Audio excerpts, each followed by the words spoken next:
Hi കൂട്ടുകാരെ, ജോബിസ് വേണ്ടി പുതിയൊരു വീട്ടിലേക്ക് എല്ലാവർക്കും സ്വാഗതം. ഞാനിപ്പോൾ ജെറുസലേമിലെ സിയോൺ ഗേറ്റിനടുത്തുള്ള പീലാത്തോസിൻ്റെ അരമനയിലാണുള്ളത്.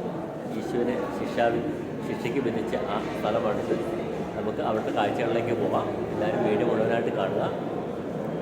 ജെറുസലേം കോട്ടയ്ക്കുള്ളിലായിട്ടാണ് ഈ പീലാത്തോസിൻ്റെ അരമന അല്ലെങ്കിൽ കൽത്തളം എന്നറിയപ്പെടുന്ന സ്ഥലം നിലകൊള്ളുന്നത്. ഇങ്ങോട്ട് വരുവാൻ ആഗ്രഹിക്കുന്നവർ ദമാസ്കസ് ഗേറ്റ് വഴിയോ സിയോൺ ഗേറ്റ് വഴിയോ വരാവുന്നതാണ്. യോഹന്നാൻ്റെ സുവിശേഷം 18-ാം അധ്യായത്തിൻ്റെ അവസാനത്തിൽ നമുക്ക് ഈ പീലാത്തോസിൻ്റെ അരമനയെപ്പറ്റി പറയുന്നത് നമുക്ക് കാണുവാൻ സാധിക്കുന്നതാണ്. ഈശോയിനെ കുറ്റവിചാരണ ചെയ്ത സുവിശേഷ സ്ഥലമാണ് ഈ പീലാത്തോസിൻ്റെ അരമന. ചമ്മട്ടി കൊണ്ടടിക്കുകയും മുൾമുടി തലയിൽ വയ്ക്കുകയും മേലങ്കി അണിച്ചു എന്നൊക്കെ പറയുന്ന ആ സ്ഥലം ഇതാണ് എന്നാണ് വിശ്വസിക്കപ്പെടുന്നത്. ഇതിൻ്റെ അടിയിലൊരു ഗുഹ പോലെ ഒരു ഇതുണ്ട്. അവിടെ വെച്ചാണ് ഇതെല്ലാം ചെയ്തതെന്നാണ് പറയുന്നത്. പക്ഷേ അങ്ങോട്ട് പോകാൻ 1-2 ആളുണ്ട്, അവർ കയറ്റിവിടില്ല. കുറച്ച് ഗ്രൂപ്പായിട്ട് പോയാൽ മാത്രമേ അവരത് നമുക്ക് തുറന്നു തരുള്ളൂ. ഞാൻ ചോദിച്ചപ്പോൾ അവർ പറഞ്ഞു ഒരു 3-4 പേരെങ്കിലും വേണം, കാരണം അവിടെ ഫീസ് അടച്ചിട്ടാണ് എന്നൊക്കെയാണ് അങ്ങനെ അറിയപ്പെടുന്നത്. ഈശോയ്ക്ക് വിചാരണ കഴിഞ്ഞ് കൽത്തലത്തേക്ക് കൊണ്ടുപോയി എന്നാണ് പറയപ്പെടുന്നത്. ആ സ്ഥലമാണ് ഇതിൻ്റെ അണ്ടറിലാണ് ഇതിപ്പോൾ നിലകൊള്ളുന്നത്. ഇതിൻ്റെ ഒരു സൈഡിലായിട്ട് നമുക്ക് ഒരു റോമൻ കത്തോലിക്ക ചർച്ച് കാണുവാൻ സാധിക്കും. ഞാൻ ഒരുപാട് തവണ ഇവിടെ വന്ന് പ്രാർത്ഥിച്ചിട്ടുള്ള ഒരു സ്ഥലമാണ്. ഇവിടെ നിന്നാണ് നമ്മൾ കുരിശിൻ്റെ വഴി ആരംഭിക്കുന്നത്. ഇതിൻ്റെ ഉള്ളിൽ വെച്ച് പ്രാരംഭ പ്രാർത്ഥന, തുടർന്ന് ഇതിൻ്റെ പുറത്തായിട്ട് 1-ാം സ്ഥലം, അങ്ങനെ 1-ാം സ്ഥലം. എല്ലാ ദിവസവും തന്നെ നമുക്ക് ആളുകൾ ഇതിൻ്റെ തൊട്ടടുത്തായിട്ട് തന്നെയാണ് ഈശോനെ ജയിലിൽ കിടത്തിയ ഇവിടെ കാണാൻ സാധിക്കുന്നതാണ്. ക്രൈസ്റ്റ് നമുക്ക് കാണാൻ സാധിക്കും, തൊട്ടടുത്ത് തന്നെയാണ്. അതിൻ്റെ ഒരു വീഡിയോ ഞാൻ ഇതിനു മുമ്പ് ചെയ്തിട്ടുണ്ട്. ഈ കഴിഞ്ഞ ഇടയ്ക്ക് ഒരു ടൂറിസ്റ്റ് വന്നിട്ട് ഇവിടെ ഈശോയുടെ ഒരു രൂപം ഉണ്ടായിരുന്നു. ഒരു വലിയ രൂപമായിരുന്നു. അത് തകർക്കപ്പെടുകയും പിന്നെ അയാളെ പോലീസ് അറസ്റ്റ് ചെയ്തൊക്കെ ചെയ്തു. ആ രൂപം നമുക്ക് അവിടെ തകർന്നു കിടക്കുന്ന ഈശോയുടെ രൂപം നമുക്കവിടെ സൈഡിൽ കാണുവാൻ സാധിക്കുന്നതാണ്. ഒരുപാട് ടൂറിസ്റ്റുകൾ ഇപ്പോൾ വരുന്ന സമയമാണ്. അതുകൊണ്ട് തന്നെ ആ ചാപ്പലിൽ ഇടയ്ക്ക് പ്രാർത്ഥനയും കുർബാനയൊക്കെ നമുക്ക് അവിടെ പങ്കെടുക്കാൻ വേണമെങ്കിൽ താല്പര്യമുള്ളവർക്ക് ചെറിയൊരു വീഡിയോ ആണ്. എല്ലാവരും മുഴുവനായിട്ട് കാണുക.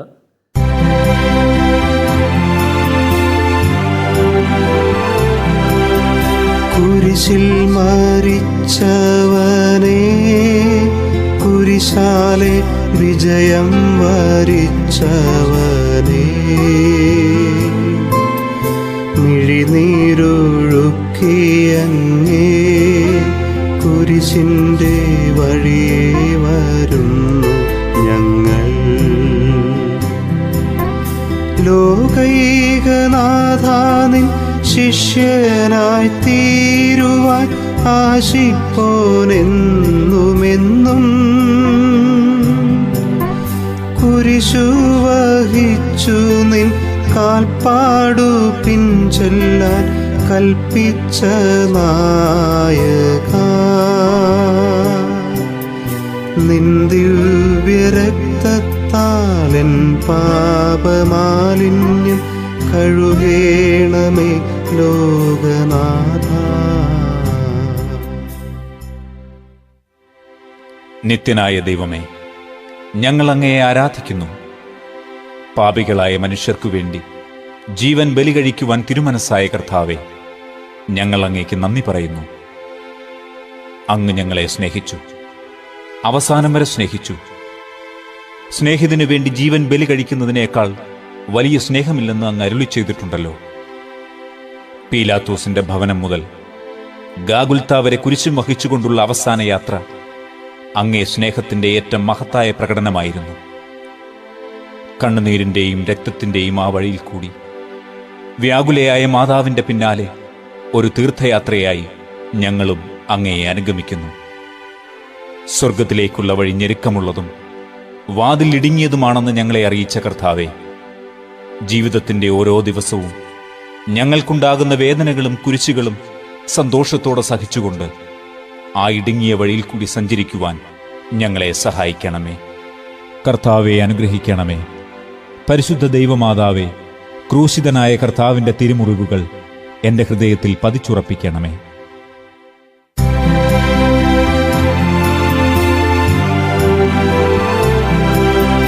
മരണത്തിനായി വിധിച്ചു കരയറ്റ ദൈവത്തിൻ കുഞ്ഞ്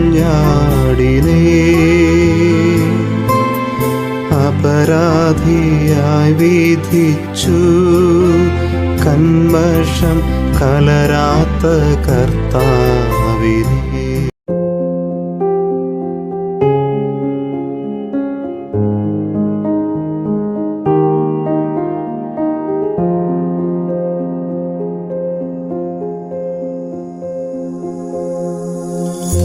കാൽവരി കുന്നിന്മേൽ എൻ പേർക്കായി ചിന്തി നീ കുഞ്ഞാടേ നിന്നിൽ ഞാൻ കാണുന്നെൻ്റപ്പായേ കാണുന്നെൻ്റപ്പായേ.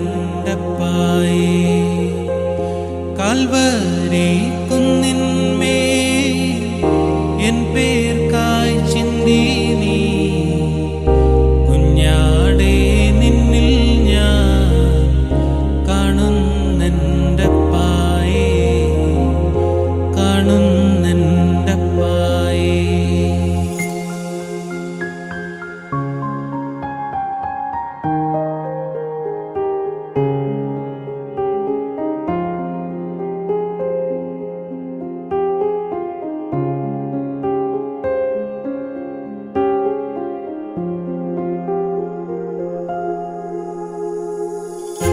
കള്ളൻ